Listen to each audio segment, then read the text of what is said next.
serious, very appreciative, and a celebration of your individual achievements.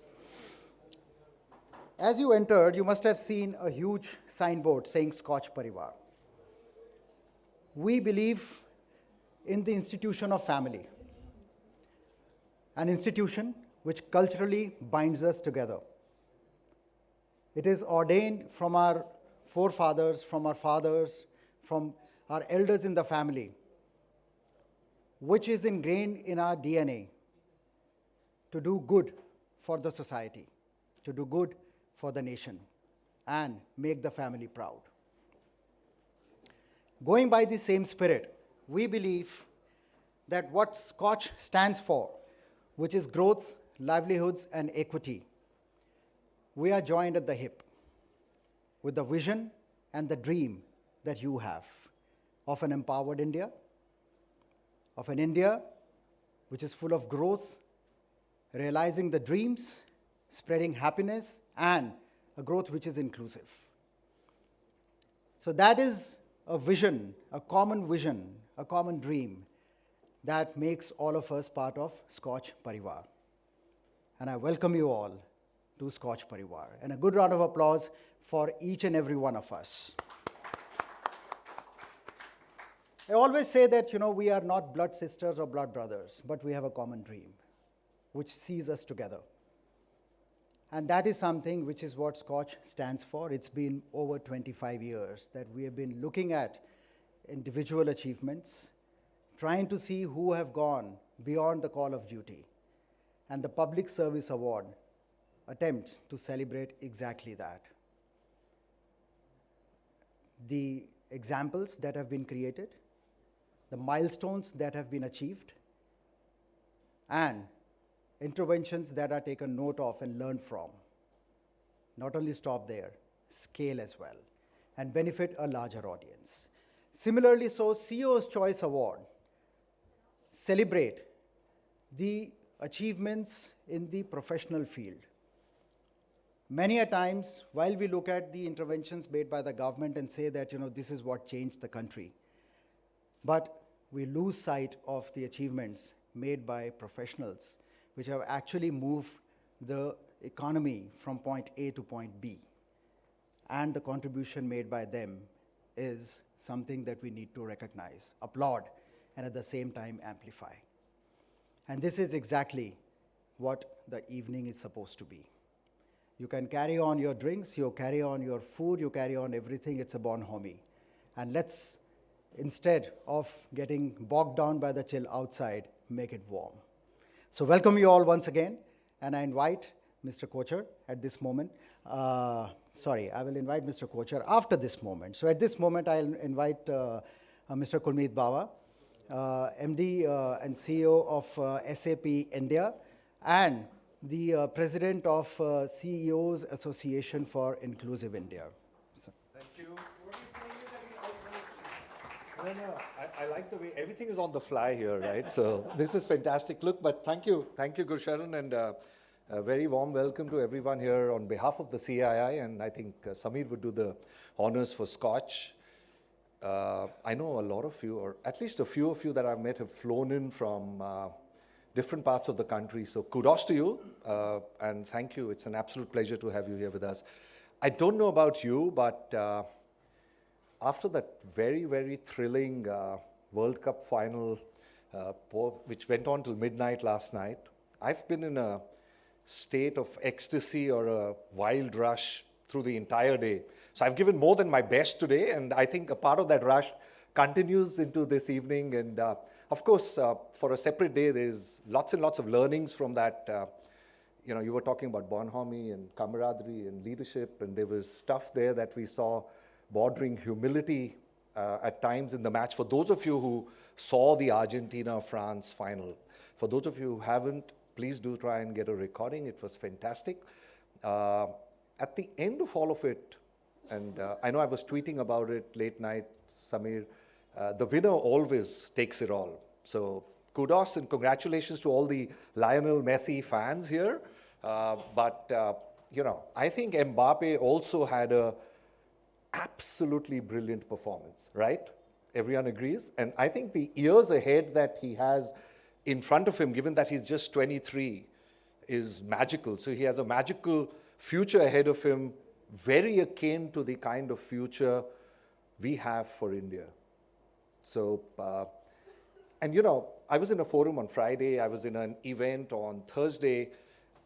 I end up seeing a massive amount of euphoria when it comes to the country, when it comes to the nation. I was with some of the technology leaders, Anish Bhai, in the SAP business user group, right? The Indus on, I forget when, Friday or Thursday or Saturday.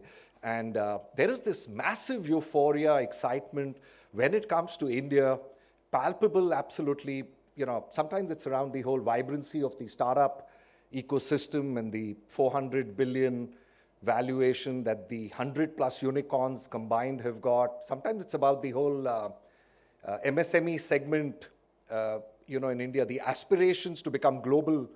And we are seeing that every day, the hunger to skill digitally, the hunger to transform digitally, or then it's the fact that India has become the 5th largest economy with a stake in the ground saying by the end of the decade, before that probably we'll be the 3rd largest.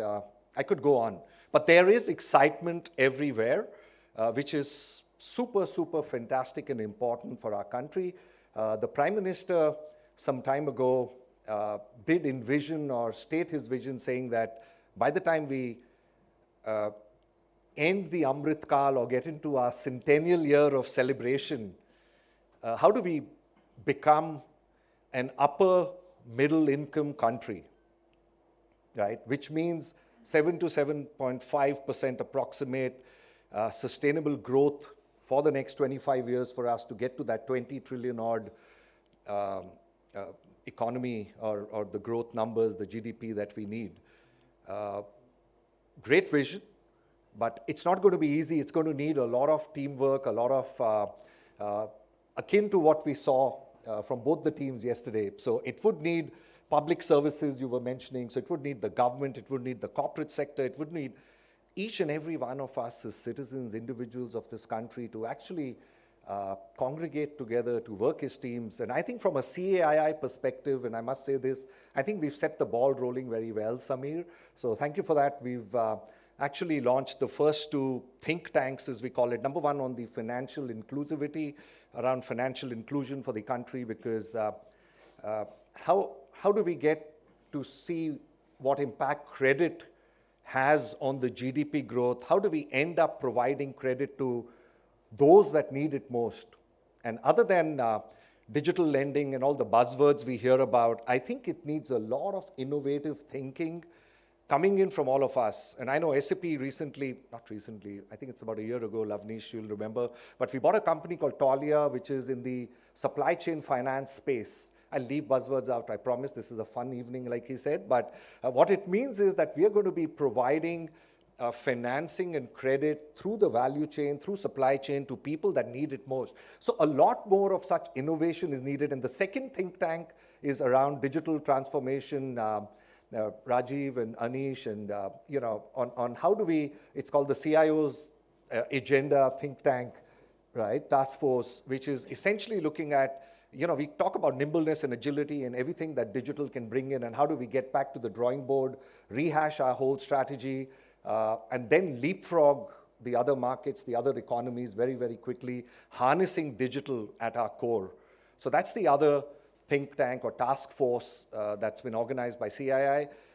Look, I'm going to end here. Firstly, kudos to you, Samir. Every time I meet you, Gurusharan and the team, congratulations on everything that you've been doing, not today, but way before I knew you, for the last several decades, everything that you've been doing for India from a very, very inclusive mindset. So huge congratulations to you, to the SKOCH team for everything you do. And my only request to everyone is that, look, we will have to come together, private sector, public sector, whether it's sustainability, saving our planet for India, but we need to come together. And today's evening, I think, is a great evening to set the ball rolling. Thanks to all of you for seeing how we partner together from a public-private partnership. So enjoy the evening and look forward to interact with you as we move on. Thanks a lot. Samir.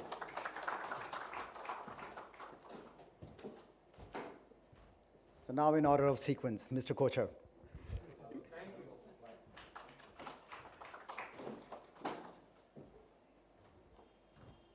Good evening.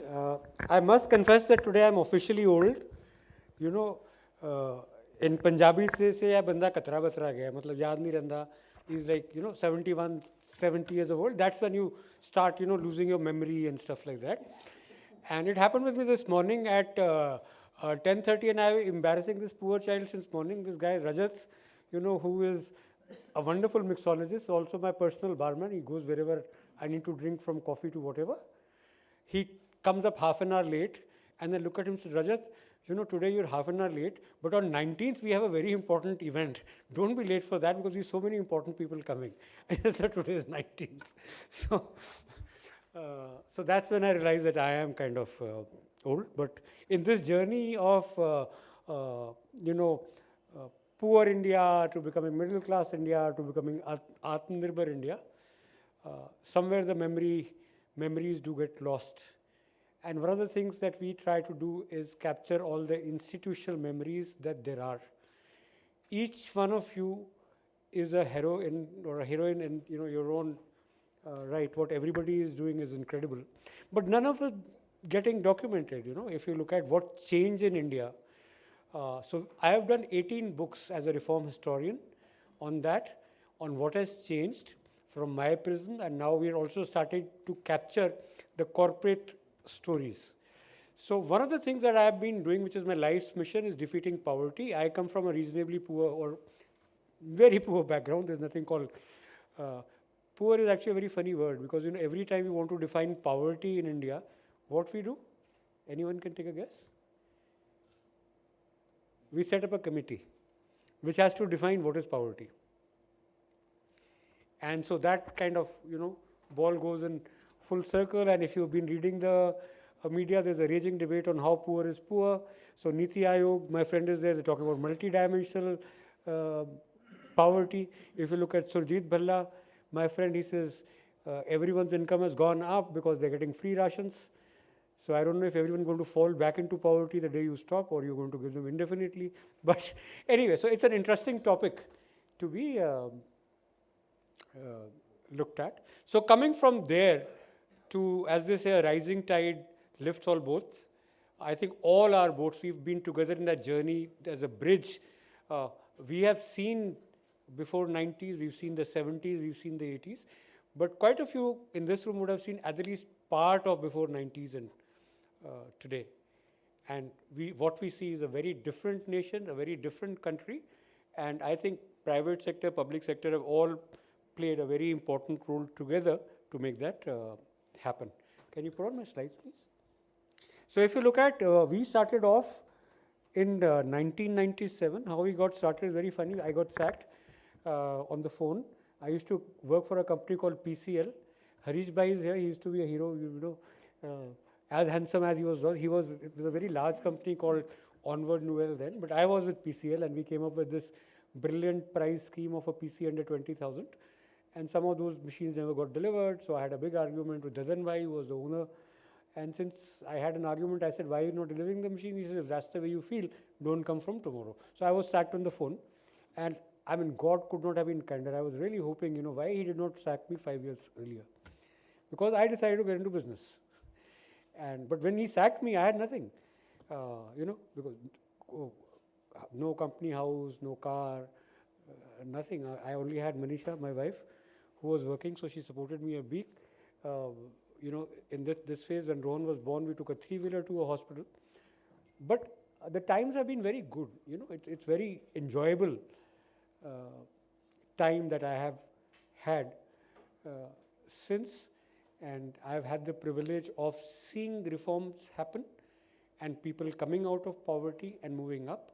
So as a reform historian, my job has been documenting these stories and documenting case studies and anecdotes. I see Radhika Gupta ji is also here, a very, very wonderful lady. Against odds, she's done so much in the private sector, in the government sector. There are so many heroes. And if we document all of this and then we take out the nichod of it, what it becomes? It becomes a policy recommendation, which tells the country that, these were the things that were done, these are the learnings, And perhaps if the government wishes, they can take note of and learn from this. Fortunately, we have a good track record from Jan Dhan Yojana to Pradhan Mantri Gram Sadak Yojana to Krishi Yojana. You name any social welfare scheme in India, you would find it has got handprints of Scotch on it, and it's documented. Not just that I'm saying it. So since the beginning, we've been interested in growth, livelihoods, and equity. Kulmeet already mentioned that we put together a financial inclusion task force. Now, this whole funny poverty thing, started in 2004 when there was an NSSO survey which said that more than half the rural households don't have any access to credit, whether institutional or non-institutional. So they said, okay, now let's give them credit. So, we have a very good banking system and a regulator. They want to do anything but give credit. So they said, let's form a committee. And then the committee said, okay, before we can give, that was called the Rangarajan committee. So before we give any credit, we will, give them a bank account, we'll give them a banking habit, we'll give them a saving habit, we'll give them Jan Dhan Aadhaar mobile, we'll do all of that. It was 2004. So all of that has been achieved many, many times over. But what is still missing is credit. It's not been given.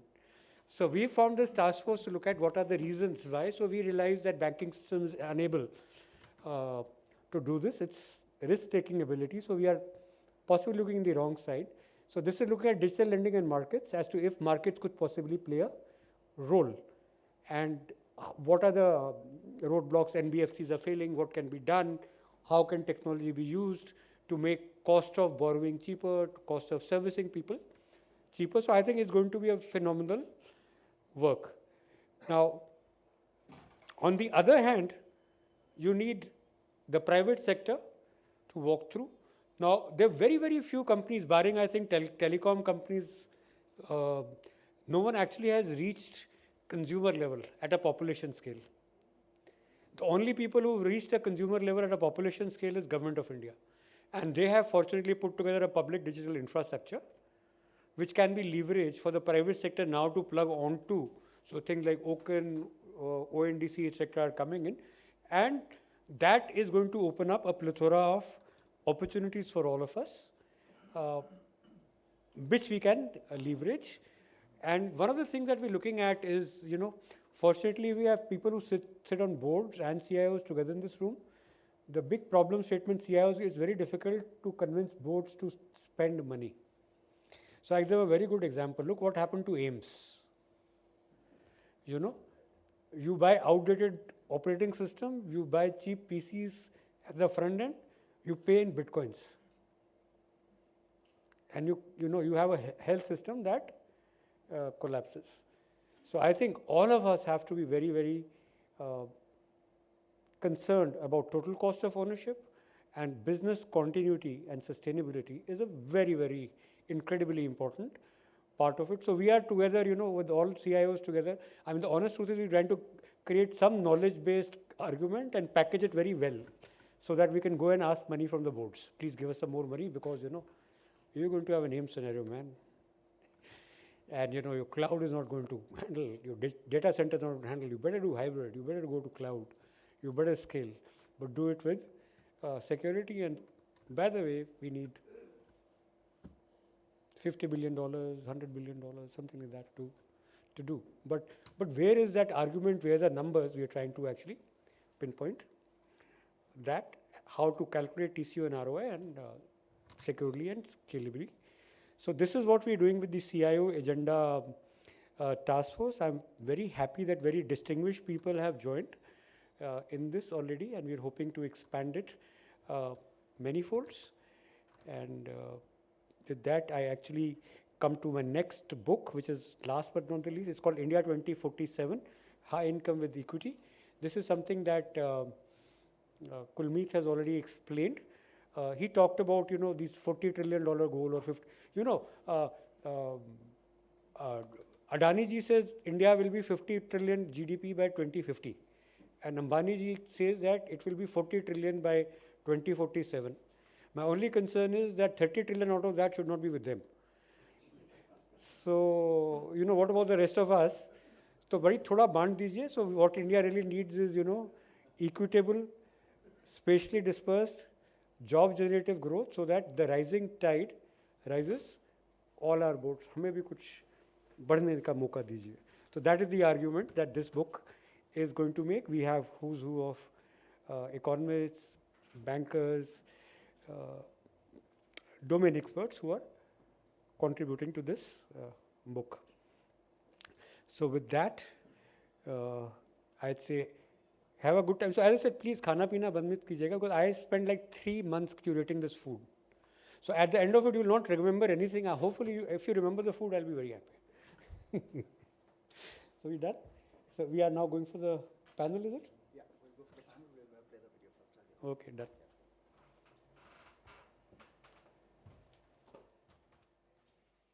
Kunal,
It's time for the announcement of Public Service Awards. And I request Mr. Kochar to kindly join us on stage.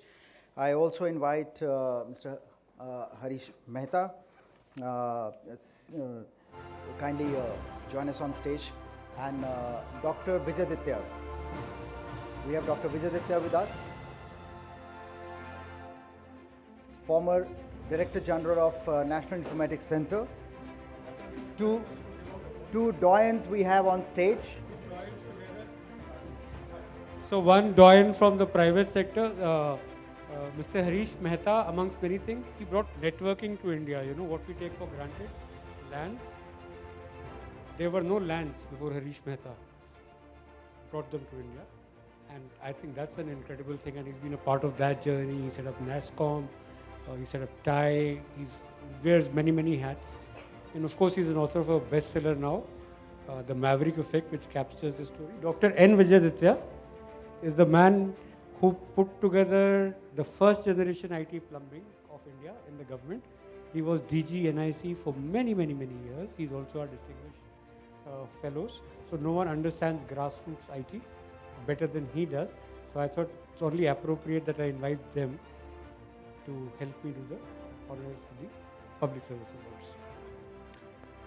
So I have the pleasure of inviting Dr. Ajay Kumar, former Secretary Defence, Government of India.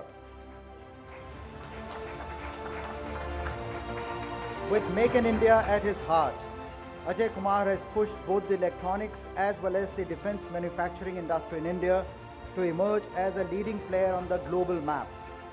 During his time, the defence exports scaled up to 13,000 crore rupees for 21-22. Undoubtedly, the credit for this goes squarely to his vision of introduction of modern warfare capabilities, disruptive technologies and innovations.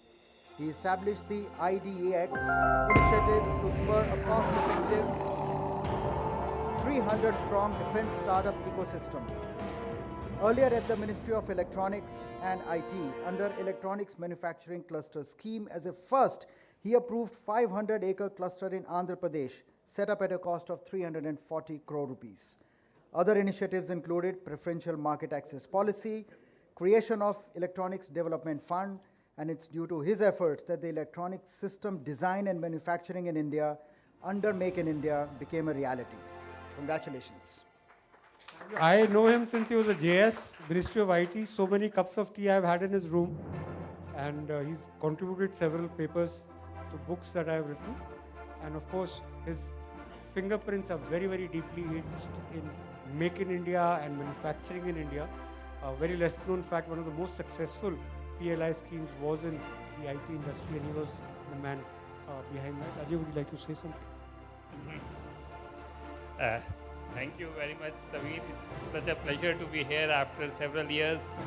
I think Sameer does a great job encouraging good work across various sectors, and I am deeply honored and privileged to be here again.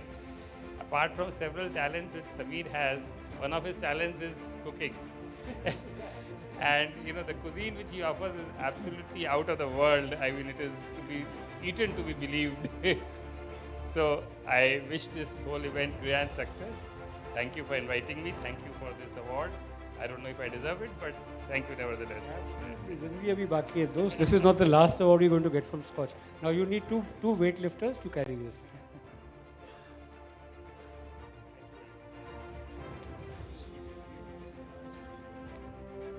Now all the awards will be taken back to be securely packed and given back to you when you leave. So we don't just give them away, take them back, change the name and bring it back. Mr. Narendranath, Nice thought. Mr. Narendranath Velluri, Chief Executive Officer, Agency for New and Renewable Energy Research and Technology, Kerala.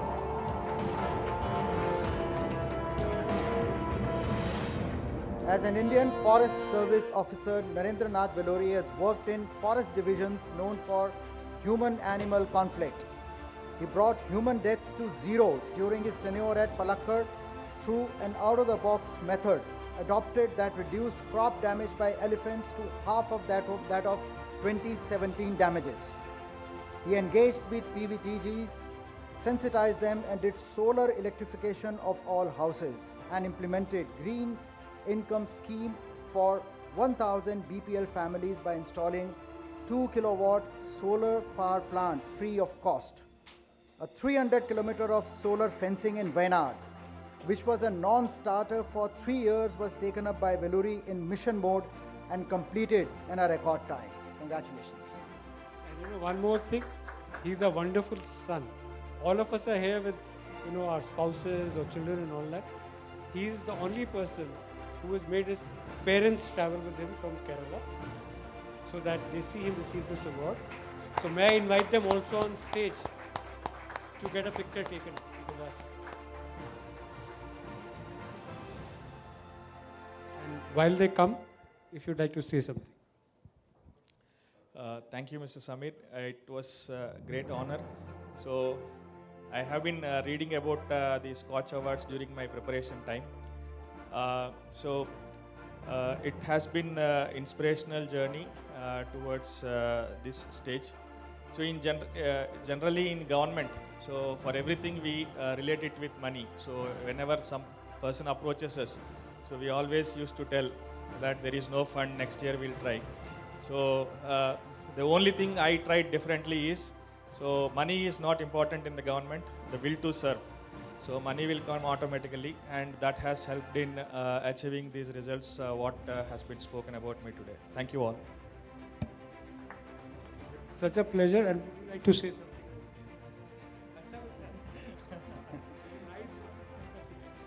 Thank you very much for this association, for calling us to the dais also on the eve of my son's this award. Thank you. Thank you.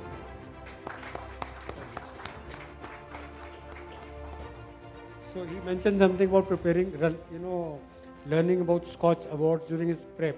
There are actually questions that come out in this IAS exams. Who won the Water Conservation SKOCH Award in year so-and-so? Even I will fail. I don't know, these guys actually go through all of that. And I'm glad that it is a part of the curriculum now. Thank you very much. Ms. Madhuri Sharma, Deputy Director General, National Informatics Center.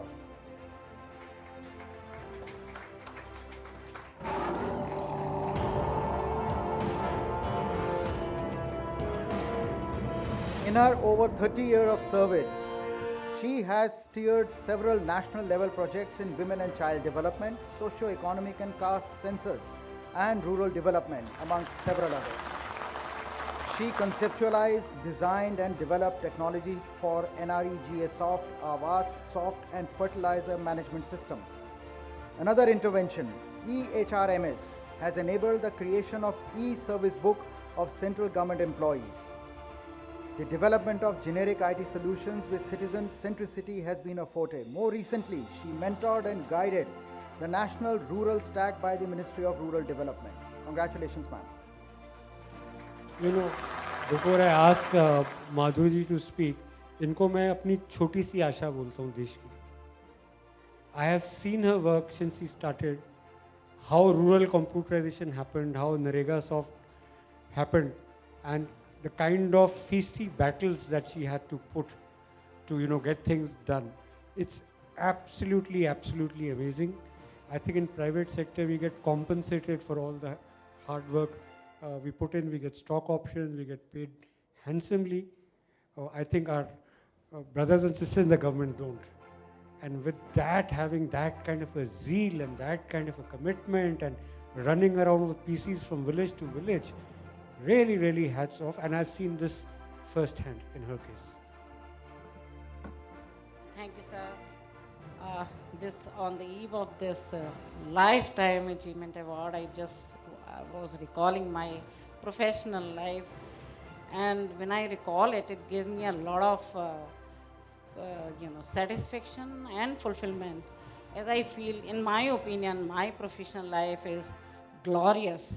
It's not only beautiful, it's just glorious, because I was able to do whatever I desire to do or whatever I can do. So this is really a matter of happiness, and that I worked with NIC. And in one way, I'm little lucky that, in NIC, I got the area of working for rural domain. So, most challenging, but most rewarding also. Sky is the limit for work because everything, whatever you do, is really required over there. My work got a lot of recognition nationally, internationally. But sir, I want to say, Scotch is the one who recognized my work first. So the first award I got from you, Vijayatya sir, you was the DGNIC at that point of time, and then when I was thinking of that day today, I was recalling you also, and the kind of feeling I got. For the first time I thought I am also a little big. कुछ film बना रहे थे हमारे ऊपर, हमें कुछ hero type का बना दिया इन्होंने for the first time. And now when I am on the verge of my retirement, I again got an award from him. So I can say it's my Adi se Ant tak ka yatra in my professional life, sir. So thank you very much, sir, for giving me this honor, sir. Thank you very much. Let me share a very interesting story of her confidence. I remember Raghuvansh Prasad Singh was the Rural Development Minister, and Mr. Amrit Lal Meena, who is now Secretary in the Union Government, I think Secretary Steel or something, he was in his office, and there was some newspaper report that time कि भाई ये नरेगा वरेगा तो चल नहीं रहा है, काला हांडी में लोग भूखे मर रहे हैं. And I asked माधुरी कि ये सच है क्या, we heard such good things from you. She said, sir, आप कोई भी रिकॉर्ड ढूंढ लो. And we went to Narega sort portal, and at random we picked up a name in Kalahandi, which is supposed to be the most deprived place. And we actually sent a camera team there, and we found that that lady was actually a widow, and we took her interview, and she said after her husband passed, the only way her children can get 2 square meals is because of Narega. And we made that film, and we came back and showed that, let's not believe in this fake narrative. And that much confidence she had when she said pick up any record, and we picked up a record at random, and we picked up a place at random, and we went to Kalahandi. So God's blessings be added to your work.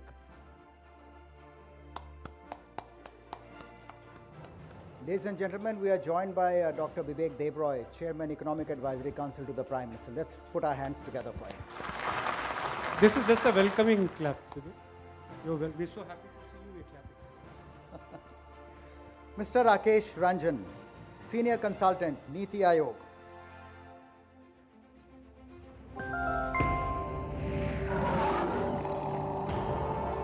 He is the coordinator of the Aspirational Districts Program, which aims to rapidly transform identified, underdeveloped and hard pockets of India. This is in an attempt to improve the development indicators in such districts and support the transition towards data-based governance. He earlier headed Niti Aayog's Housing and Urban Affairs Division and finalized the strategy for efficient urbanization in the 12th plan.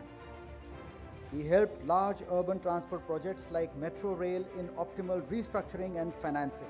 Earlier, he created a suitable regulatory framework for attracting private investment under PPP in the infrastructure sector, including highways and energy. Congratulations. बहुत ज़्यादा transformation हुआ है in the poorest of poor districts of India because of this aspirational district project. Everyone thinks that it's a very great project. खूब budget होगा, खूब होगा. There is zero budget for aspirational districts. Whatever they have achieved without any government support or subsidy. Thank you very much. Thank you, Samir Saab. And thank you all of you for this recognition. Let me say 2 words on this. That I'm very fortunate, first thing, to be part of this Scotch Parivar now. And second, in a way that I'm very fortunate that I'm part of that India which is changing very fast. And in a very humble way that one has the opportunity to contribute. And the other thing is that I don't think that we have an option not to work very hard, because the aspiration of the people have risen so much that they will not stop at anything, and they want a very prosperous India. Thank you very much. Congratulations again.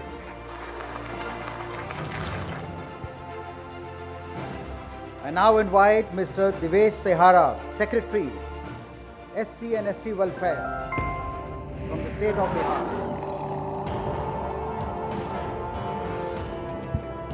Divesh Sehara has a legacy of leaving his footprints behind. In 2010, he led Bihar to become the first state in the country to successfully use Prevention of Damage to Public Property Act 1984 to curb overloading of transport vehicles. As IG registration, he was instrumental in notifying the Bihar Stamp Amendments Rules 2013, which significantly enhanced state revenues.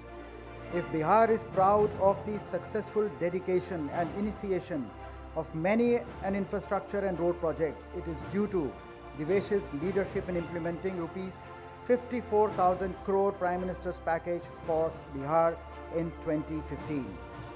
The SC and ST Welfare Department has benefited from his vision of reducing pendency and compensation payments to victims. Interestingly, from 8,000 earlier due to his sustained efforts, the pendency has reduced to a double digit in less than a year. Congratulations. So, one of the things that you would notice with every award, that this is through observation. We've observed and documented their good work through their career, across assignments.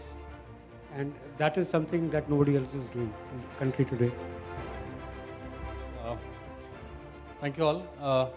When I was going through the website of SKOCH, just read they have awarded the mighty and the ordinary both alike. So I'm in the ordinary category. I'm one of those bureaucrats who love to be faceless, anonymous. The quintessential bureaucrat who's a part of a flywheel.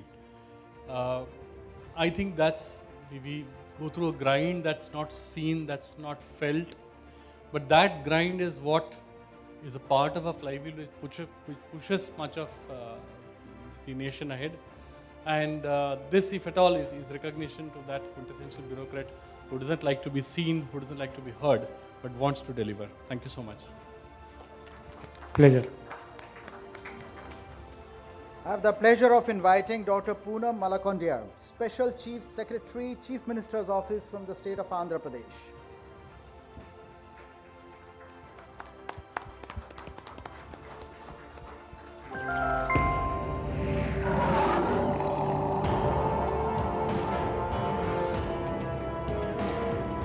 It is rare to come across an IAS officer firmly rooted in spiritualism. Yes, it does raise many a brow to see a tough, committed, diligently working towards goal kind of government officer.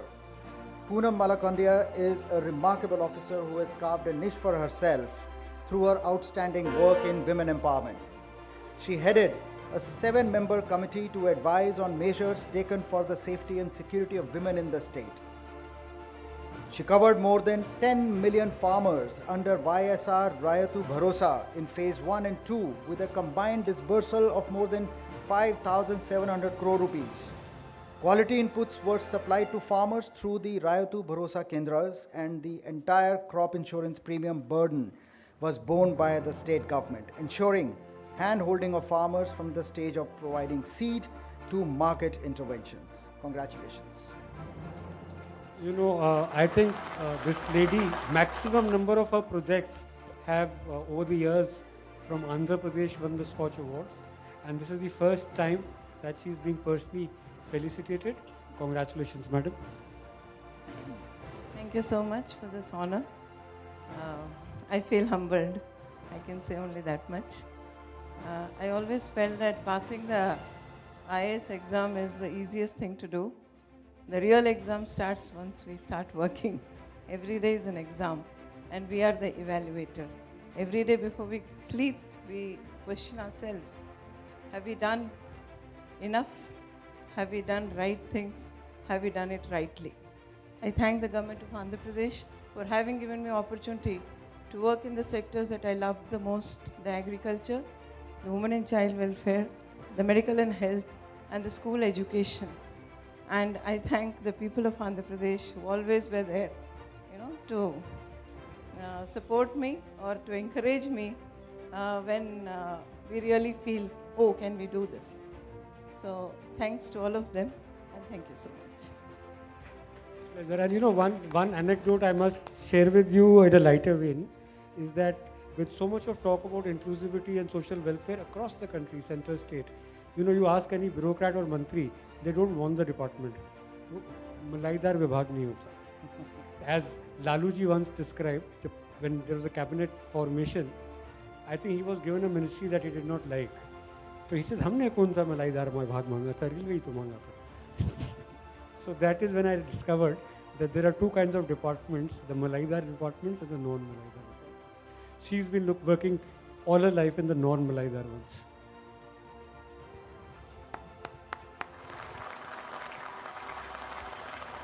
Mr. Praveen Singh Pardeshi, Member Administration Capacity Building Commission.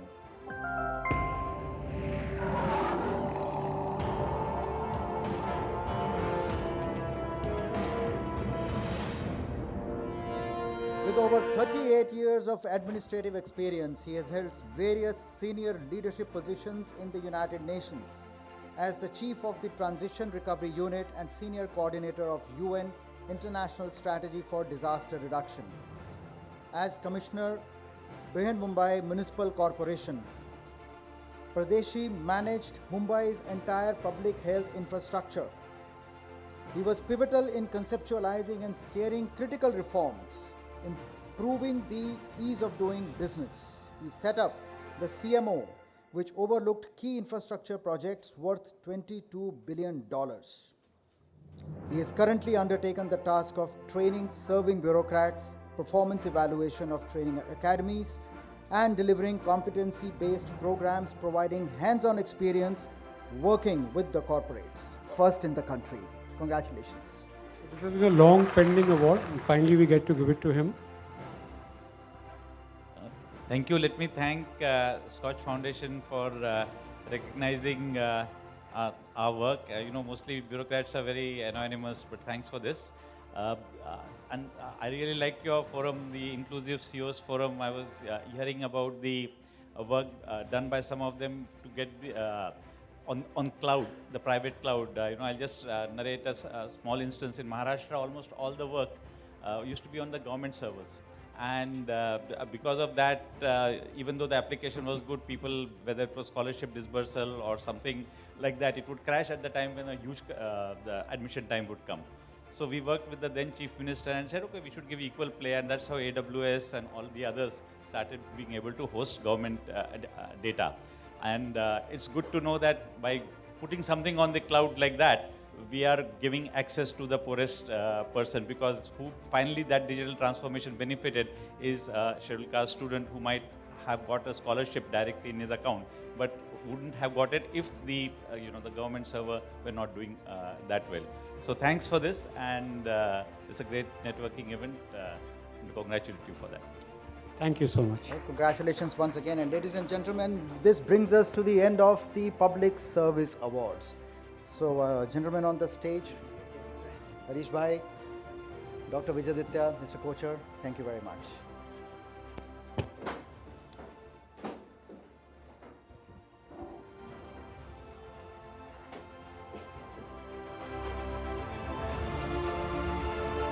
And we move on to the next show, which is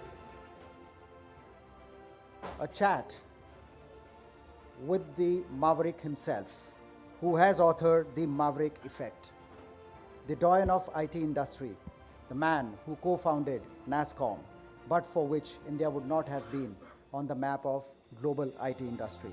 I have the pleasure of inviting Mr. Harish Mehta on the stage, please, and Mr. Samir Kocher, Rohan Kocher, in conversation with him.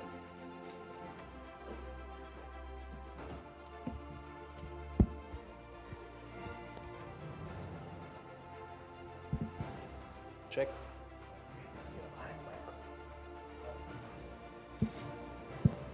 Good evening, Mr. Mehta. Good evening, Mr. Mehta. Now that we're all warmed up, I must share with the audience. When Mr. Mehta entered the venue, I was looking over his shoulder and not in his eyes. And he was slightly surprised. You see, it wasn't just me who he had fooled. He's quite a prankster at heart. In his childhood, he convinced his sister that he was no less than Mahatma Gandhi's reincarnation, owing the size of his ears. And since then, Mr. Mehta has gone to achieve mammoth tasks throughout his career. Mr. Mehta, you built NASSCOM, an association, an institution from the ground up. Once upon a time, you were invited for a consultation in a room filled with hardware industry associations by a gentleman who was considered a demigod by the industry, the DOE secretary. And at the time, you politely declined, perhaps because this gentleman found the two indistinguishable. Since then, you managed to convert this gentleman to not only consult NASSCOM on every policy decision that contained the word software, you also famously got him to comment that in NASSCOM, N stands for nuts, A stands for ass, S stands for stupid, S stands for screwball, C stands for crazy, O stands for oddball, M stands for mad, and I am the leader of this group. How did you manage to achieve this, Mr. Mehta? You write in your book, The Maverick Effect, about fighting all odds and achieving mammoth tasks. How did you do this when all the odds were stacked clearly against your favor? First of all, it's not me. I say there are 40 companies who started NASSCOM. Everyone contributed in making this change. I'm a narrator. I'm a story writer here, where I put all the pieces together. And just to give a little background here, I believe very strongly that the fortunes of billion people change thanks to the IT industry. And IT industry enjoyed 30% compounded growth over 30 years thanks to NASSCOM. And NASSCOM is a very unique institute, has a very different way of working. And that's what differentiated in terms of contributing to the IT industry's growth and in turn changing the country. But about 3 years back, when I looked around, okay, who changed in India? And I would read the books of public sector managers, I would read the books of RBI governors, politicians, and first thing I would do is look at the index, see whether the word NASSCOM is there or not. You'll be surprised, not a single place NASSCOM was covered. I would say how much they talked about technology industry. Hardly anything. Now here is an industry where 30 years back we were Fakir's country, third world country. We had mortgaged our gold in 91 to the Bank of England. And suddenly today we are all talking about we are a global tech powerhouse. You talked about the flywheel that has been built now in India. Well, India will be a massive success. Who built that flywheel? And I realized that if I believe in this, and there's also a proverb which says, if the lions had historians, the story of hunting would not glorify the hunters. So if the NASSCOM story is not written, I can't blame anybody else, and I must write that story. So I wrote that story. So from that perspective, I'm a narrator or a historian, which talks about how we change India indirectly. Coming to Mr. Vittal, I mean, it's a very long story. I don't know how much time we have, but I can go on and on. To quickly, the NASSCOM, when we started, we took some key decisions. One was we will not bribe. We had something like 150 regulations strangulating or choking our industry. Rules of the physical world were applied to intangible software. But we decided, maybe we all came from middle class values or whatever it may be, okay, we will not bribe for any policy change, any officer. It was a hard decision, but it was a collective wisdom of all of us at that point in time. We also took a decision that we will not just do lobbying work as other associations, but we will build the ecosystem for the industry. Like we knew, for example, that the total outsourcing pipe globally was $300 billion. What was accessible to us was hardly $1 billion. And the reason is partly these 150 regulations, plus there were lots of issues on supply chain in terms of people skills, availability, the infrastructure required for hardware to be done and whatnot. So we said we will focus on building the ecosystem for the industry. And like that, we kept working on it. But most important was that fiercely competing competitors, whether it's Mr. Kohli or Narayan Murthy or Azim or whoever it is, we brought them together under one platform. We say the NASSCOM platform will be an independent, neutral, transparent platform, which will allow these individuals to talk to each other freely, keep at an aggregate level, and solve India's problems. Again, keeping India first, not the particular group of companies focus, but what is relevant for India. And then how we moved on. I'll give you one story before I hand over the mic to you again. It's a story, we call it, Who is Us? That was a time when multinationals were not allowed to own 100% ownership in India. They approached NASSCOM saying, for our back office work, you guys are doing a brilliant work in our other departments. Why won't you allow us to set up a 100% owned back office in India? Now, we looked at it in our council and we said, what do we do? On the one side, there's a big fear that these multinationals will come, take away our people, paying twice the salary, or under the garb of back office, they'll shift the work which we are doing back to them. So why should we allow it? Protection and again, using the regulation was a very natural way of doing things in those days. So we said, then somebody else argued, saying, no, but we will learn a number of quality processes that the multinationals will bring in. Plus this big pie, which is not accessible to us. If we create that ease of doing business from this perspective, we would open up large spaces for us for the growth. Still, we were not sure, what do we do? At that point, somebody in the group said, that is what we allow at NASSCOM, creative juices to flow, of even the fiercely competing CEOs. Somebody said, and that time a Harvard Business article had come out which talked about, in the USA there was a debate, okay, who is us?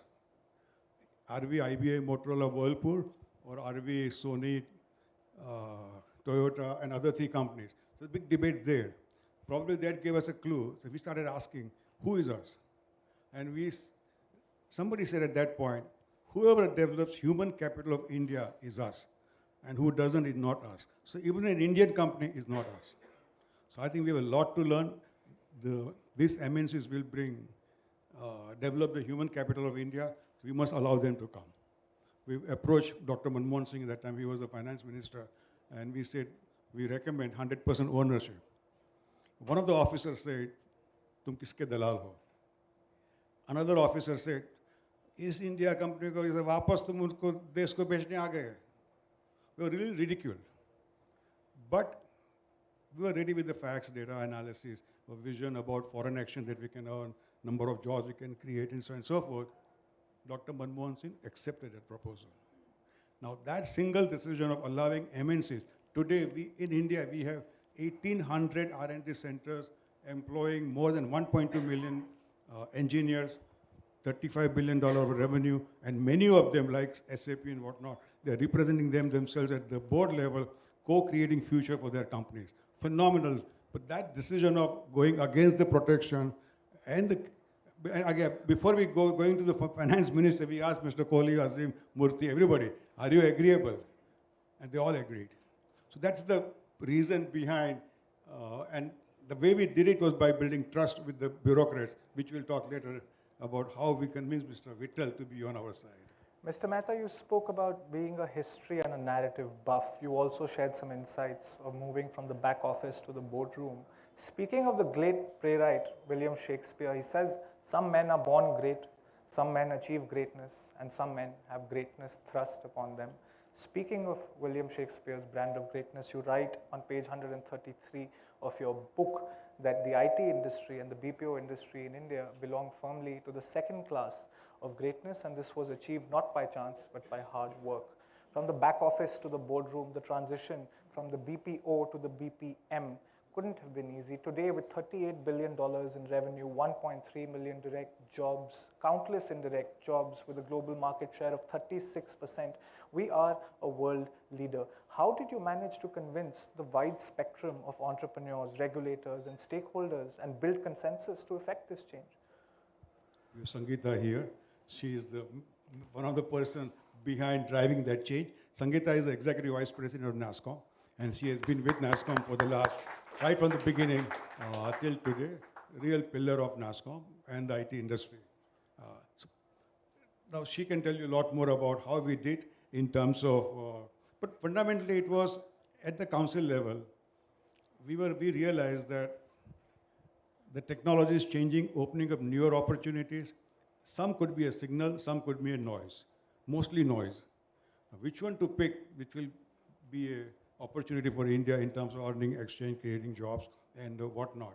So that's where the BPO got identified, because it moved from IT to workflow. And that's how we felt, this is all integrated, and there's a great strategy for us to push it. And that's how we brought, or rather supported BPM industry and gave birth and nurtured. And we have a standard now, you can say, a playbook for any new service now. BPO is one, then we had engineering services, we had GCC or Global Capability Centers. Each new service that we bring in, we apply this playbook in terms of nurturing it so that it becomes a multi-billion-dollar segment. Mr. Mehta, the coming of age challenges of startups are well understood. We have several companies in our midst today. HP, Microsoft, Apple, Google were all garage startups before they were corporatized into larger offices. But the coming of age story of NASSCOM happened due to a tragic incident, the sudden demise of Mr. Devang Mehta, someone you had spotted, scouted, hired, and groomed over Pani Puri at Bengal Sweets and South Indian lunches at Sarvana Bhavan to fill big shoes. An eccentric wartime leader, his sudden demise was no less than a shock. And let me preface this by saying that this was a time when the industry was earning $6 billion in revenue and had created 1 million direct jobs. You were also under political pressure to take over the reins of NASSCOM. How did you deal with this transition? I don't know how many of you know about Devang, but Dr. Sumendra Gosal of London School of Economics, he used to say that 1,000 years of downward spiral of India has been arrested by IT industry. NASSCOM was leading the initiative and Devang was the Sutradhar driving it. Fantastic contribution by Devang. He was 29 when he joined. When he passed away, he was 39. Now, frankly, we didn't have a succession planning in place. He was doing so well, and we just didn't know. We just didn't anticipate that he would pass away so suddenly in Australia. So we were shocked in that sense from the beginning. But then on the other end, we had already built a great base of $6 billion, as you just said, of the top line. And I think we're employing 1 million people. So we had a responsibility in some sense of what do we do with NASSCOM next? So there were a number of, you can say, one was about we had competing organizations trying to say, close down NASSCOM and we would represent you. But we asked all our council members, we called an emergency meeting, and from TCS, Infosys, Wipro, everybody supported saying, no, NASSCOM must continue as an independent organization. It reflects that software or the intangible, which makes it easier for the policy making and whatnot. So we decided that, okay, we will go ahead. But still, how do you find a successor so quickly? So that time, Sangeeta, for example, said, you don't worry about the NASSCOM secretariat. We'll take care of it. Firoz from Delhi, he was at that time NASSCOM chairman. And he said, Arisbhai, you don't worry. You go and put in the best effort to get the best person to run NASSCOM. I will go to NASSCOM office every alternate day till we have a new person in place. Just imagine somebody who is very senior vice NASSCOM chairman, as well as he was a corporate affairs executive vice president of TCS, committing his time and effort to keep the NASSCOM going. I got a call from Murli Devra, he was MP from the Congress party. He said, "Arey, tu बैठ जा उस जगह पे, देश का भविष्य का सवाल है." I was very surprised to see politicians are equally sensitive about the potential of what our industry had contributed and what it would contribute in the years to come. So I said, Murli bhai, hold on, we have formed a committee and we would be looking for the best of best Indian to run NASSCOM at that. And so we'll come back to you. In case it doesn't happen, I'm there to take it over. Then we appointed Conferry and Geeta Deng, again from Delhi. She was in charge of finding the best person for us. We selected 10 domain areas, and in each domain area we told her, find the 10 best Indians who would be potential NASSCOM president. She came up with the list. None of them knew that none of them were looking for a job at NASSCOM. None of them knew their name is being considered. But it was our intention to get the best of best person to come in. And these segments were IT industry, corporate sector, government, NRI, and whatnot. So we said, looked at every individual. And then, of course, Geeta started calling one by one. 80 said no. We jumped in number of times to sell the NASSCOM vision to them. Finally, it was down to 20. then down to 10. Then we met Azim. Master Azim, you tell us now. So quickly, he knew 6, 7 of them got eliminated. And then 3 remained. And then finally, Kiran Karnik was selected. And when Kiran came in, that same time 9/11 happened. And Murli Devra again called me. Arey, kaise banda le aaya tum? Bola, Kiran, Murli bhai, he's a short, he's a very quiet person. And by design, we have selected him with that personality. Because Devang was bigger than life. And at that point, he was started making mistakes which were not acceptable to us. So we wanted exactly the opposite personality. But same patriotism, same intellectual power and all other, which Kiran fitted in very well. And when the 9/11 happened, again, huge worries about the industry. But the way he articulated, he proved to everybody that he is as good as Devang. And then again, Murli bhai called me and says, "Arey, acha banda dhunda hai." So that's what happened during this whole entire succession planning process. Mr. Mehta, as a young boy, you went to a Jain school and you firmly believed in the tenets of aparigraha and anekantvad. Thereafter, you went on to the US to complete your studies. You gave up a PhD, much like I did, to return to India. Your father had a film distribution business that you tried to revive, and you then after went out to work in the IT industry through Onward Technologies as well as NASSCOM. Would you like to tell us a little about your tryst with destiny and the Maverick effect? The Maverick effect is, going back to the example of Who Is Us, that fiercely competing competitors sitting on a independent, neutral platform and taking a decision which is good for India with a single voice. Nobody would go behind and tell the bureaucrats, I don't agree with what NASSCOM has presented. That spirit was maintained. And I'm sure. Okay. We have one last question after. So that what do you call? I call that as a Maverick effect. It is not just one Maverick, but it is all the Mavericks coming together and making policy changes and growing the industry. So that was the part of it. Thank you very much, Mr. Mehta. On a parting note, you once met Mr. Robert Schwer of the World Bank. And after much convincing, you managed to convince this gentleman that the Indian software services exports industry has the potential to be $1 billion industry at a time when the industry revenue was $150 million US. What do you think lies ahead for the IT industry's contribution to achieving the trillion dollar digital economy target? First of all, when you talk $1 billion, same Mr. Vittal, who was not trusting us, he joked at us saying, do you know how many zeros are in a billion? When we're saying $1 billion as a projection for the industry. Same person changed. And again, he liked being our trustworthiness, which we created. And there are a number of stories in the book about how we created that trust. So going forward, today, in my book also I've written, I've gone beyond $1 trillion digital economy. I have said, and in NASSCOM also we said, think big, always. So when we were nothing, we started thinking of $1 billion. When we were billion, we started dreaming of 50 billion. When we were approaching 50 billion, we started dreaming of 200 billion. When we crossed 200, now we are dreaming of $350 billion. So in the same spirit, in my book also, I'm going beyond $1 trillion economy and saying, why can't we create Sone Ki Chidiya version 2.0? And that requires two things, in my view. One is the cultural transformation, which I've identified in my chapter 14, as I call it, the structural problems of India, where we all have to work on in changing, making that change happen. And the second piece is, of course, the technology-driven, where I have said that we should create 1 million technopreneurs in the country. Each entrepreneur creating maybe anywhere from 30 to 300 jobs. India needs to create 90 million jobs.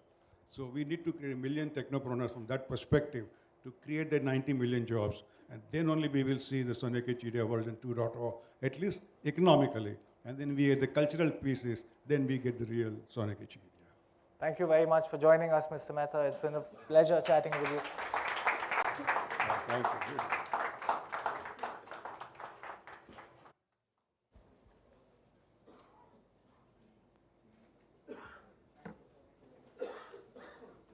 Well, thank you very much. You just sold 100 copies. Thank you. Congratulations. Time for the CEO's Choice Awards. And I invite Mr. Kochar on stage. And I request Dr. Vivek Devroy kindly join us on stage to give away the awards in presence of Mr. Kumneet Bawa. Kindly join us on stage, please.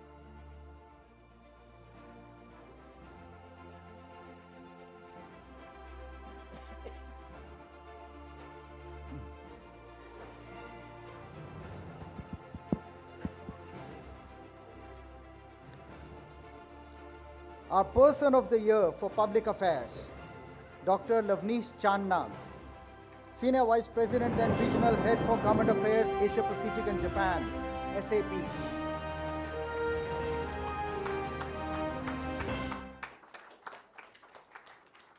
A known thought leader in policy and program level application of technology, Lavneesh Channa has extensively contributed to the development of the technology landscape and led many transformative government programs and projects.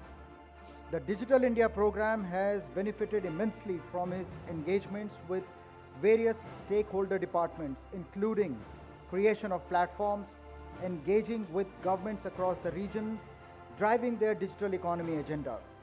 He has also contributed to government officers' capacity building and has designed and developed training programs across areas related to the technology domain. Congratulations.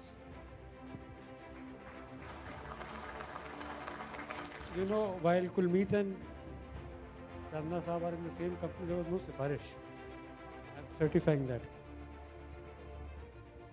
Thank you, Sameer, for this recognition. Really appreciate it. And more than my own self, I think it's a great thing that SKOCH Award have now gone to the policy level and recognizing policy people, because the way things are changing, I believe there is a huge segment of people working at the back end, matching the government industry collaboration that need recognition. So I really appreciate. Thank you very much for this award. It will be a big motivation for you. You must see the lovely lady behind this. I believe you've come with your wife. And you know, she's a doctor and she's been doing remarkable work during COVID in West Delhi.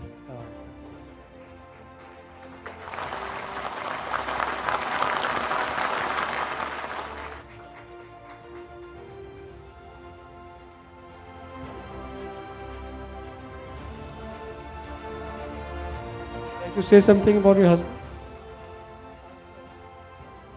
Thank you so much. I think it's well deserved recognition of his hard work and all the good wishes. You're getting it from the hands of Dr. Vivek Devroy. He's Chairman, Prime Minister's Economic Advisory Council, Lifetime Achievement Awardee of SKOCH, famous author who's done more than 100 books. How many now, Vivek? No, he's lost the count. And he still keeps writing voraciously. But what I love to read is his limericks every morning in Mint. The front page always makes you smile because there's something very witty that Vivek has written. For contributions to Digital India's cyber security, Mr. Jaspreet Singh, partner and client and markets leader at Grant Thornton.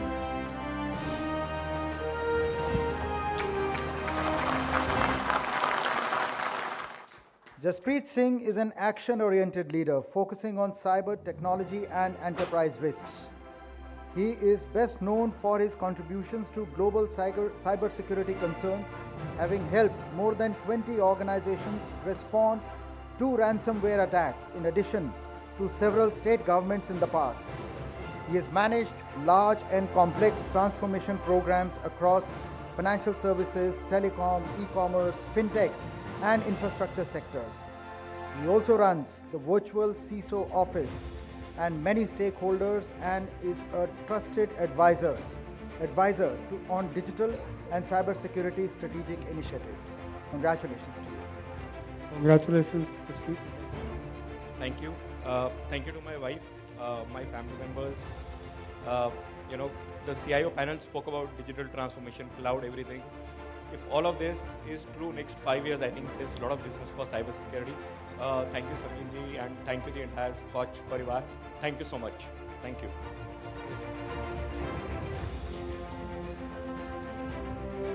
CIO of the Year, Critical Infrastructure. I invite Mr. Kersi Tavadia, CIO BSE Limited.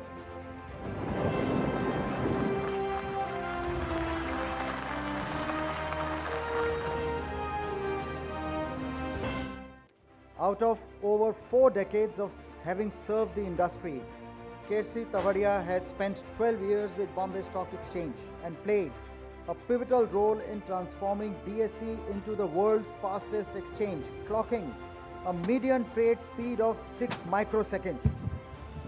He has designed, built and implemented multiple data centers and automated complete disaster recovery procedures. He is also instrumental in the use of AI and ML in BSE's surveillance function by implementing social media analytics and rumor verification. BSE is the first exchange to have next generation cyber security operations center consisting of over 45 advanced technologies. Congratulations. Well, thank you. Thank you, Samir. Thank you, Scotch, and thank you, friends.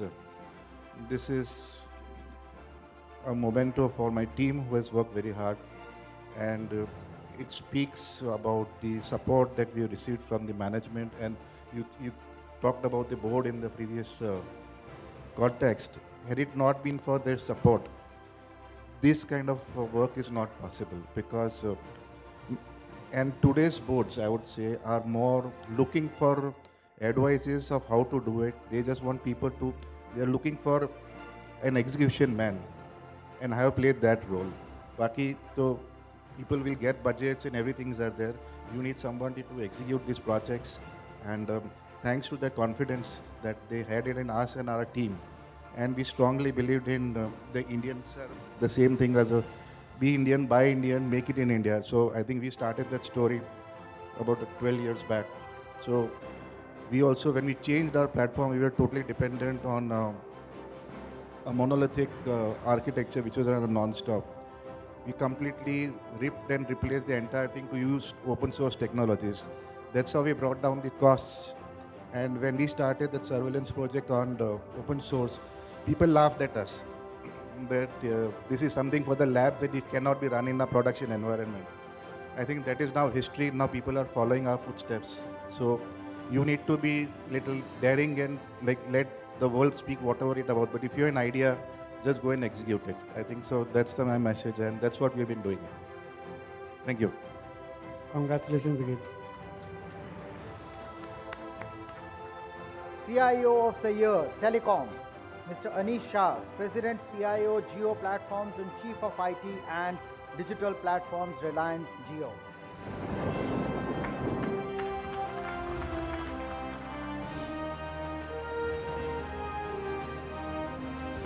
An accomplished technology leader with over 25 years of experience, Anish Shah is dialing in 5G, helping Jio to leapfrog into the next gen. His focus has been on developing and building global-scale digital platforms, digital strategy and infrastructure services for India's largest telecom company that has over 425 million subscribers. In this mutual growth journey, he has partnered with technology startups and Fortune 100 companies. He's counting on AR, VR and Web3 technologies to enable new revenue streams and believes that telecom companies should become technology companies. Congratulations, Anish. Congratulations, and with Anish Bhai's entire lovely family, please join us on stage. His son, his daughter, his wife.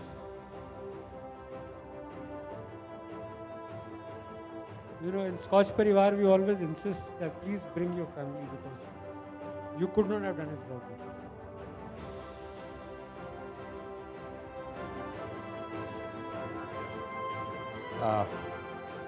Thank you, Samir ji, Kulmeet sir, Scotch Parivar and CII. I think this has been a great honor to be with such a dignitaries here, guests here in this event. Honestly speaking, I have never seen a platform like this where we can do a lot with public and private participation. For the first time, at least I have attended, where I was able to see how people are doing work in the public departments, and then how public and private can work together. It's one of the great platform. I'm really honored to be part of the CIO panel, and certainly look forward to working with all the dignitaries and the CIOs in the times to come. Thank you. Such a pleasure, ma'am.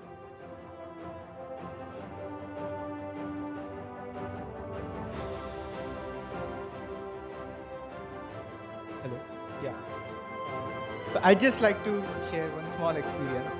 When I was younger in my 10th grade, I used to actually go with dad to office because the office was big and it had many rooms for studying.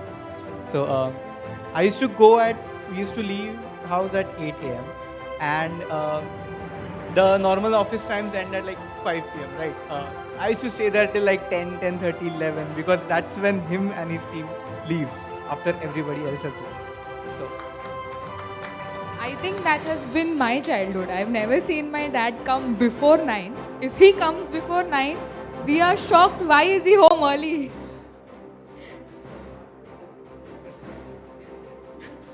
Thank you so much हमें भी इस कार्यक्रम का हिस्सा बनाने के लिए खूब खूब धन्यवाद परिवार का हिस्सा है always CIO of the Year Asset Management Company, Mr. Sanjeevan Shirke, CIO, UTI Asset Management.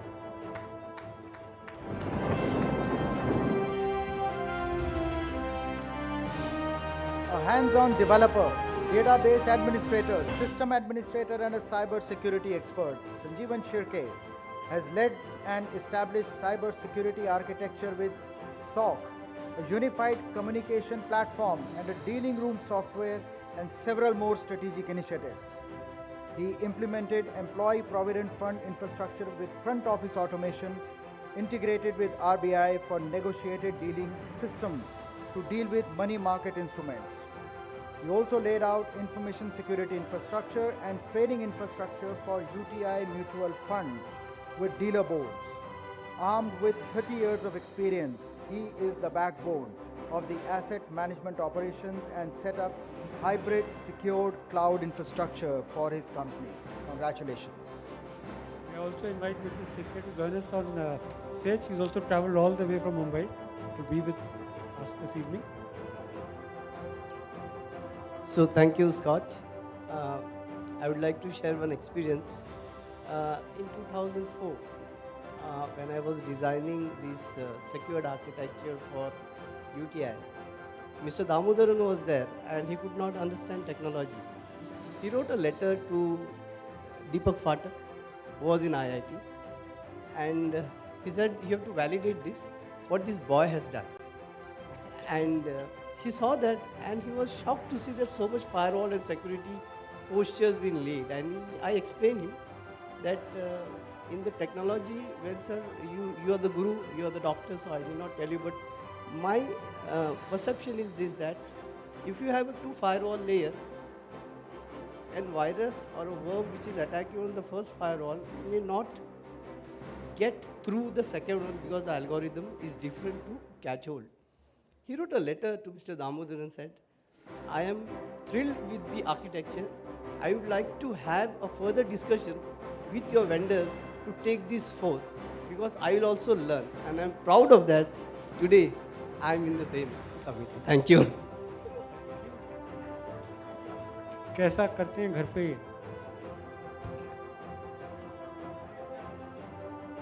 हाँ, उतना ही अच्छा करते हैं। मैं कहना चाहती हूँ कि मैं प्राउडली कॉन्ग्रेचुलेट करती हूँ उनको फॉर दिस अचीवमेंट, और मैं और सबको कहना चाहती हूँ कि कोविड पैंडेमिक में सब क्रेडिट डॉक्टर्स को गए, लेकिन दूसरा हाथ जो है मैनेजमेंट के 2 हाथ है, एक डॉक्टर्स है, दूसरा आईटी इंडस्ट्री ने जो पेंडेमिक में काम किया वो रिकग्निशन स्कॉच अवार्ड ने किया, सबको अवार्ड देके. I have seen my husband who was working throughout a day and night for the UT Asset Management Company, receiving call and giving messages, communicating with each and every members, with every industries. So again, I thank on behalf of Indian citizen to all industry, IT industry members and experts that they have done a lot, great job in this pandemic. You have given me opportunity. I will thank Mr. Samir that he has given me opportunity to talk in behalf of my husband. But I will not talk only on behalf of my husband. I will talk all what you have done for this country in last 2-3 years. Because of this, we are here today. I will once again thank.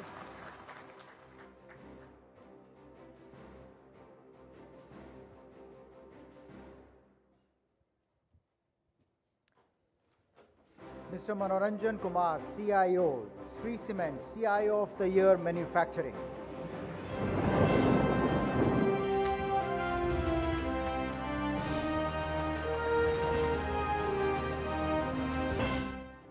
He is known to be an innovative CIO, exemplified over 26 years of his managing IT in large corporates, including implementing IoT and robotic process automation based tools for business process automation.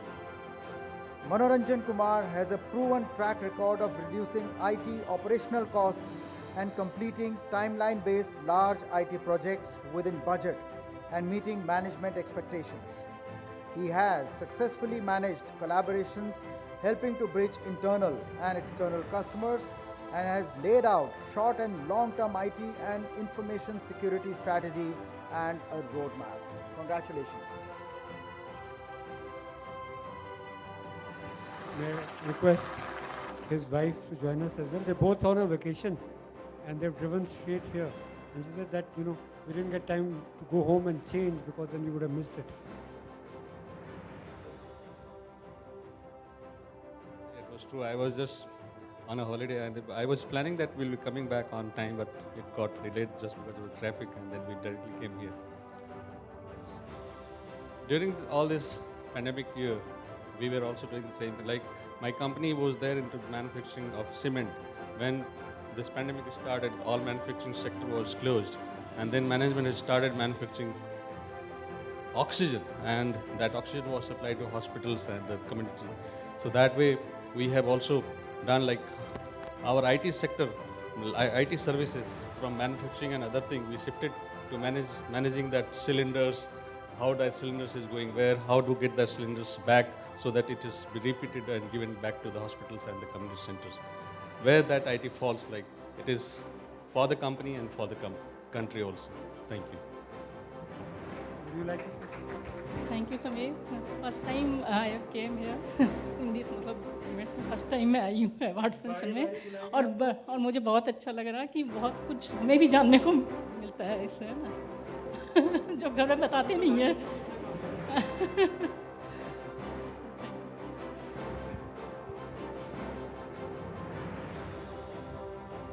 CIO of the Year, Healthcare, Mr. Arvind Siva Ramakrishnan, CIO, Apollo Hospitals Enterprise Limited.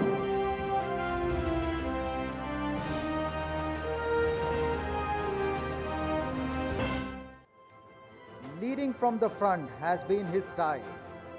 This has benefited Apollo Hospitals in achieving the rare HIMSS Level 6 Healthcare IT Maturity Model certification.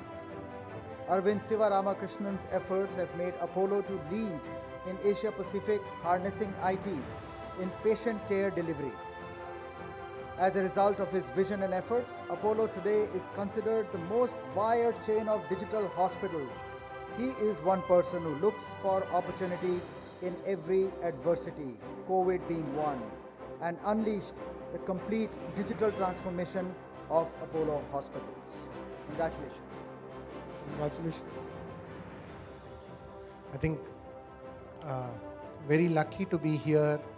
Got a fantastic team that put me here. It's really the team that whatever was spoken was all because of this fantastic team that I've got, and thank God for having that, and for also having a fantastic boss in Mrs. Sangeeta Reddy, who always nurtures, helps and supports. So between all of them and a wonderful family who supports us, thank you very much for all of this. CIO of the Year Media, Mr. Rajiv Batra, CIO, Bennett Coleman and Company.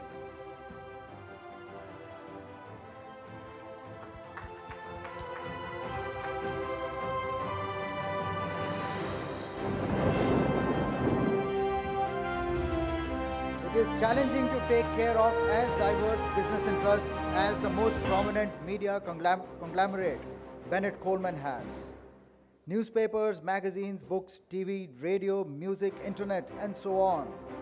Backed by 30 years of highly accomplished career, Rajiv Batra is the backbone of the business interests and has driven the strategic and tactical adoption of IT across the Times Group.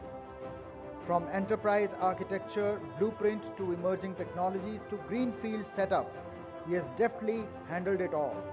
Earlier, as the chief architect of IT at Bharti Airtel, he orchestrated the landmark strategic outsourcing engagement with IBM. Congratulations. Congratulations. His family is missing. His daughter is flying in from abroad. His wife's going to pick her up, and I hope that they are able to join us later. Thank you, Samirjit. Thank you, Kulmeet, and really appreciate this recognition. Obviously, it will be useful if it can be taken by the task force for the betterment of the technology landscape. India is already ahead a lot in digital, but I think there's much more to go when we reach those 50 trillion and 47 trillion marks in 2050. So lots to be done. I think it would be great if all of us as an IT fraternity could contribute towards that. Thank you. Thank you, and compliments to your family too. CEO of the Year, Asset Management Company, I invite Ms. Radhika Gupta, MD and CEO, Edelweiss MF.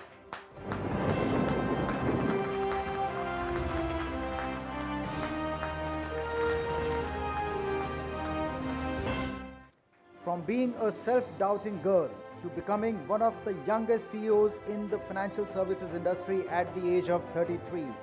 Live wire. Radhika Gupta's climb up the corporate ladder has been steep.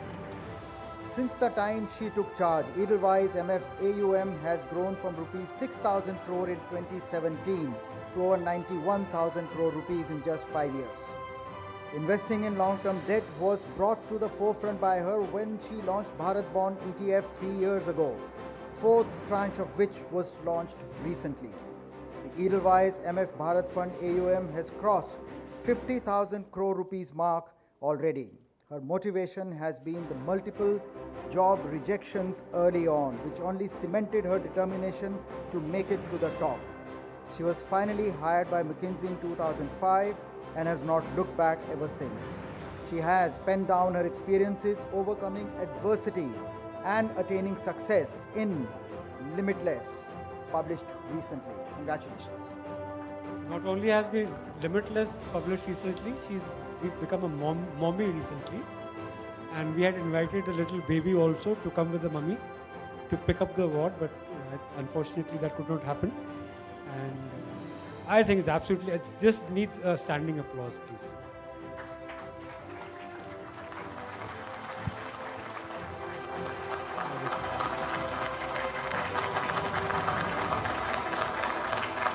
Thank you, Sameer, the SKOCH Parivar. This is incredible. It's truly incredible.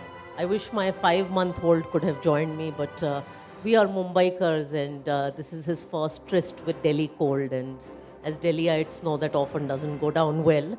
But it's a pleasure to be here in front of Vivek, Sanjeev, who I admire so much, and many, many other stories. I must tell you a small story. My father is a public servant himself. He served in the Indian Foreign Service for many years, but I chose to go abroad. And when I was coming back to India, everybody asked me, "Ki ye decision sahi hai? Is it the right time to come back to India?" And over the years, I've believed that it is the best decision I've made, because my 5-month-old son will grow up in a much more aspirational, growing and dynamic India than my 70-year-old father was born into. And I'm very thankful to two things. One, to be a member of a 40 lakh crore mutual fund industry that serves the financial dreams of so many ordinary Indians. And also to the Ministry of Finance, which gave a young brand like Edelweiss the opportunity to do a public-private partnership like Bharat Bond. And it is truly the beginning. As for my decision to come back, there's a very popular ad that my industry is known for. It's called Mutual Fund Sahi Hai. So Sahi Hai, my decision was Sahi, and we will continue to work hard to make our product and industry sahi, from 40 to 100 lakh crores. Thank you.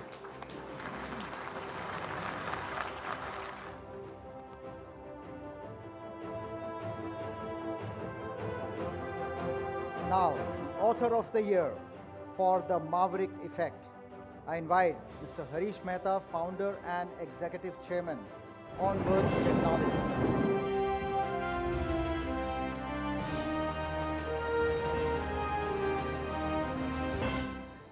The Maverick Effect provides unique insights into the tireless efforts it took to set up NASSCOM, and not only enhanced India's global brand image, but also helped create the great Indian middle class. Harish Mehta's co-creation of NASSCOM changed the game for the Indian IT industry. India Inc. brand was born, and the Indian business changed forever. It galvanized the fledgling tech industry to become a global leader. He is an entrepreneur, investor, and a change maker. By way of forming a JV between Onward and Novell, which was world's second largest personal software company at that time, he brought networking to India. Prior to founding Onward, he was one of the chief architects of the Hinditron Digital JV in India. Congratulations. Congratulations, Harish. I have lots of Harish Mehta stories. I don't know which one to tell you first. But one is that when he brought networking to India, Onward Novell, SBI was just about starting to computerize. And he somehow managed to slip in Novell LAN as a spec. And what a nightmare it was for us good folks at PCL, because we don't understand networking at all. And then he had this great friend, Mr. Raj Saraf in Zenith, who had invested a lot in Novell training and HR upskilling and all of that. And he used to walk into all the business. So officially my first job as product manager of PCL was to woo Harish Mehta and get a good price from him. And I did succeed. Talking about networking, I'll just tell you a small story there. When we brought networking to India, Professor Isaac of IIT Bombay, when he said, "Harish, you will not be successful in business." I said, "Why?" He said, "Ours is a country of shortages, so nobody would like to share the resources which are on the computer." I said, "That is precisely the reason I would like to have networking, because when you share, more people can participate." And it turned out to be right that networking became really popular in India. So thank you, Samir. Thank you, Gurmeet. Thank you, and thank you, Scotch. And I really appreciate that you recognize my book. Just to give another small story, you talk about Deepak Pathak of IIT Bombay. When Dr. Pathak read the book, he said, "Harish, every Indian should read this book. It's absolutely critical that the NASSCOM model and the way the entrepreneurs of IT industry have done should become a role model for all the future leaders of the country.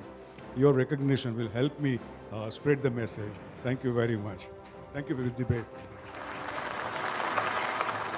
Since Dr. Phatak has been remembered so much, I must share with you, he's been a friend, philosopher and guide for many years. And he's also on the SKOCH board. So the first private sector company that he agreed to be on the board of was SKOCH. And now for the lifetime achievement, ladies and gentlemen, please welcome Mr. Sanjeev Mehta, CEO and MD, Hindustan Unilever.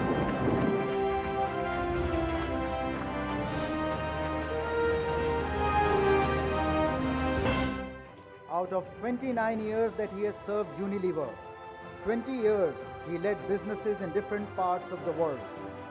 During his 9 years at the helm of Hindustan Unilever, Sanjeev Mehta has scripted the India success story, taking HUL from $17 billion to $70 billion, making it one of the most valuable companies in the country.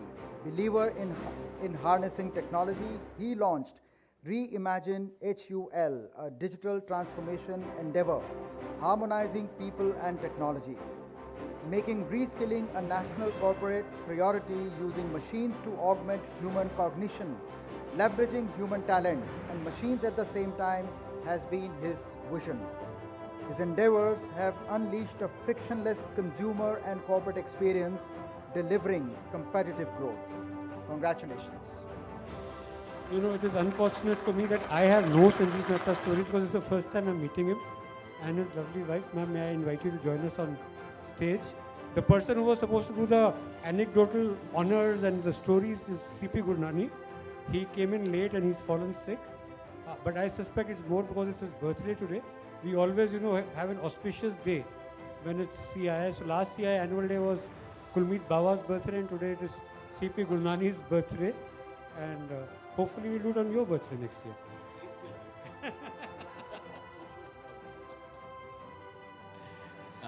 Hi, good evening, everyone. Absolutely delighted to receive this honor. Lifetime Achievement Award, it's a unique way of reminding you of your age. And it's also a time, I guess, to reflect, reminisce, and count your debt to several people. Starting with my parents who taught me the value of hard work, integrity, and the love for the nation. My company, Unilever, a great organization that took risk with me, made me travel over the world, made me run businesses of Unilever in over 30 countries, and made one realize that business is a force for good. It can have a big impact on people and planet, and strives continuously to do that. My team, business is a team sport. There is very little that we can do on our own. My team gives its best and makes me stand here on the podium. And last but not the least, my family. My wife, wonderful wife, Mona, wind beneath my wings. She stood with me every moment of the time since we got married. Our daughters, Naina and Roshni. Radhika, they too have come back from the US after their education. My biggest supporters and my most discerning critics. And last but not the least, a debt of gratitude for our nation, India. I think we are fortunate that we are born in this wonderful country. And it has, amongst the chaos, amongst the mayhem, taught us how to be effective managers in a turbulent world. Not surprisingly, Indian managers are so effective across the world now. So Samir, Scotch, and all of you, you must be having a great list of people to pick up. Thank you for picking me. Much appreciated. Thank you again. Monaji, some insights into the man.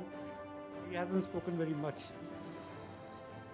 I don't think this is an appropriate time. You have to take us out for dinner to hear the serious insights. You have to come home for that and I cook for you. Thank you. Part of a lifetime achievement award is you have to come home and cook. Wonderful. We just heard about your cooking, so great. No, I want to just thank you for making us part of this SKOCH Parivar. And thank you for recognizing Sanjeev's contribution. And though you call it the Lifetime Award, I think he's just begun. It's going to have another lifetime achievement award. Second innings. Yes. Lifetime. Thank you. Pleasure for coming. Thank you so much. And I'm so delighted our family, Mr. Mukul Tayal and Sumita Tayal, are here with us today. Thank you for being with us here. So they are the in-laws to be for?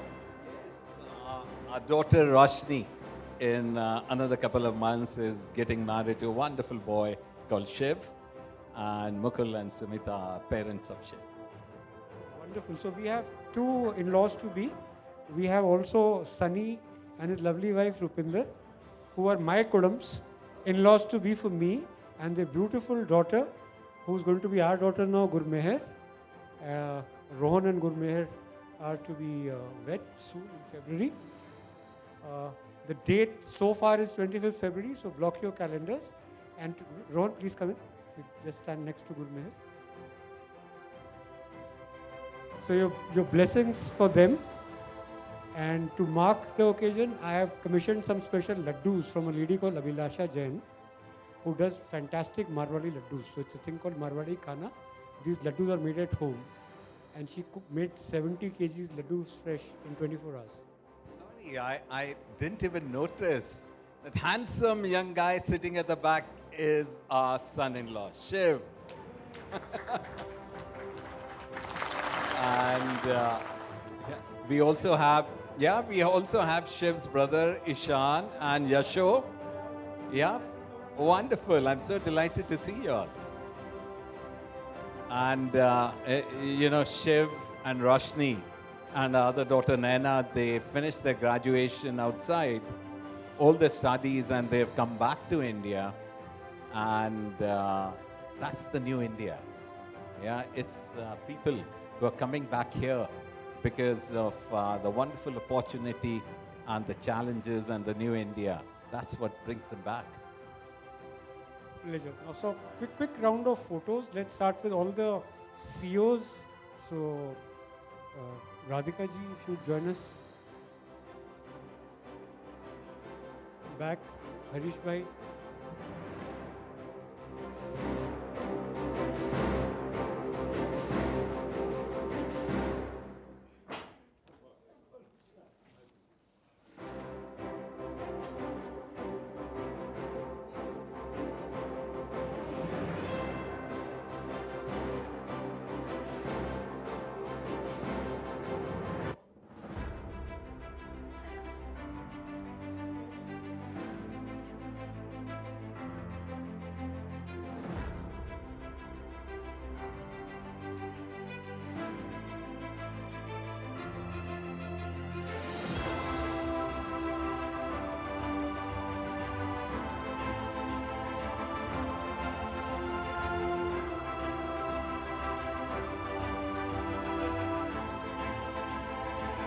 Thank you very much. Now, the CEO's Choice Awardees, all the CEO's Choice Awardees, if you would come on stage. One big picture becomes very difficult to handle, so I'm calling in lots.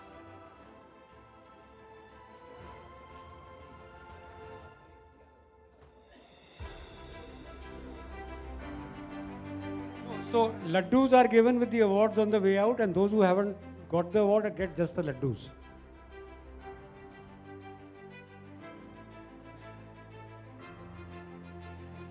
Come, Manoranjit, come.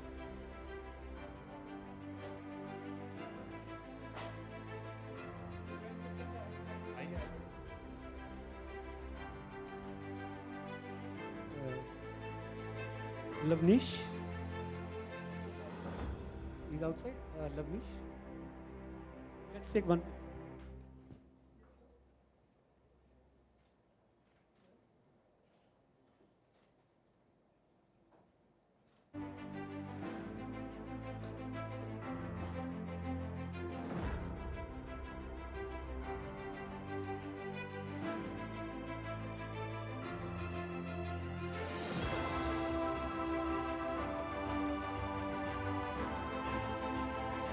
Thank you very much. Now all the public service awardees, if you may kindly join us.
Thank you very much. As you may notice, we are ahead of time, gives us some more time to drink. The food and drinks have been personally curated by me, so do enjoy. It took me 3 months to decide the menu with India Habitat Center, so I'd request that you spend at least 3 hours enjoying it and doing all the oh wow wow. Otherwise, मेरे को नींद नहीं आएगी रात को. So thank you very much. God bless us all and welcome to the Scotch Parivar. Please join us outside.